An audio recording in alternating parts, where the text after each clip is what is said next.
স্বামী স্ত্রীর মনোমালিন্য, একে অপরকে বুঝতে পারে না, কুচকাওয়াজ লেগেই থাকে। সিদ্ধান্ত নিল ডিভোর্স দিবে। স্ত্রী বলল, মেয়েকে সাথে রাখতে চাইলে রাখতে পারো, ও তো এখনো ছোট, কাজ সামলিয়ে ওকে দেখাশোনা করা মুশকিল হয়ে যাবে। ঠিকই তো, ভুলে গেছিলাম, বউ বাচ্চাকে দেওয়ার মতো সময় যোগ্যতা কোনোটাই তোমার নেই। বিদায় মুহূর্তে চাই না ঝামেলা হোক, চোখের সামনে থেকে বিদায় হোক। বাইরে গাড়ি রাখা আছে, পৌঁছে দেবে। লাগবে না, নিজে ব্যবস্থা করে নিতে পারবো। তোমার জন্য না, মেয়ের বাতাস লাগবে, এই জন্য ব্যবস্থা করেছি। তারপর দুজন আলাদা হলো। সপ্তাহে 2-3 বার স্বামী শ্বশুর বাড়ি যায়, মেয়ের সাথে কিছুক্ষণ আদর সোহাগ করে তারপর চলে আসে। এভাবেই দিন যায়। বাড়িটা বড্ড ফাঁকা লাগে। স্বামীর মনে একটাই দুঃখ, স্ত্রী কেন একবার সব অভিমান ভেঙে তার কাছে চলে আসে না, এত জেদ কিসের। এভাবেই দিন যায়। মাস 2 পর স্বামীর মানসিক অবস্থা ভীষণ অসহায়, সবসময় একাকিত্ব অনুভব করে। অভিমান ভেঙে স্ত্রী সন্তান নিয়ে সংসার করতে ইচ্ছে করে, কিন্তু কারো পক্ষ থেকে অভিমান আর যায় না। বৃষ্টির রাতে স্বামী শ্বশুর বাড়িতে উপস্থিত, মেয়ের সাথে অনেকক্ষণ ভূতের গল্প করলো। শ্বশুরের সাথে একসাথে বসে রাতের খাবার খেলো। মেয়েটা ভূতের গল্প শোনার পর থেকে বাবাকে জড়িয়ে ধরে আছে, জেদ ধরেছে বাবার সাথে ঘুমাবে।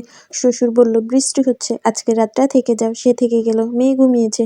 বারান্দায় স্ত্রী দাঁড়িয়ে, স্বামী গিয়ে তার পেছনে দাঁড়ালো। অভিমান ভেঙে বলল, সব ঠিক করে নেওয়া যায় না, একাকিত্ব ঘিরে ধরেছে। স্ত্রী কিছু বলল না। স্বামী আবার বলল, এখন থেকে নিজেকে সামলাবো, তোমায় বুঝবো, অকারণে রাগ হবো না। অনেক তো হলো, এই কষ্ট আর সহ্য হচ্ছে না, চলো না সব ঠিকঠাক করে নি। কথাটা বলেই স্ত্রীকে নিজের দিকে করে নিতেই দেখলো তার চোখ ভর্তি পানি। চোখে চোখ পড়তে হাউমাউ করে কেঁদে স্ত্রী বলল, এটুকু বলতে এত দেরি করে? আর কয়দিন এভাবে থাকলে আমি তো পাগল হয়ে যেতাম। স্বামী বললেন, এবার তুমিও তো পারতে সব ভুলে হাতটা ধরতে। স্ত্রী বলল, তুমি তো জানোই আমার জেদ বেশি, জেদি বউকে সামলাতে হবে।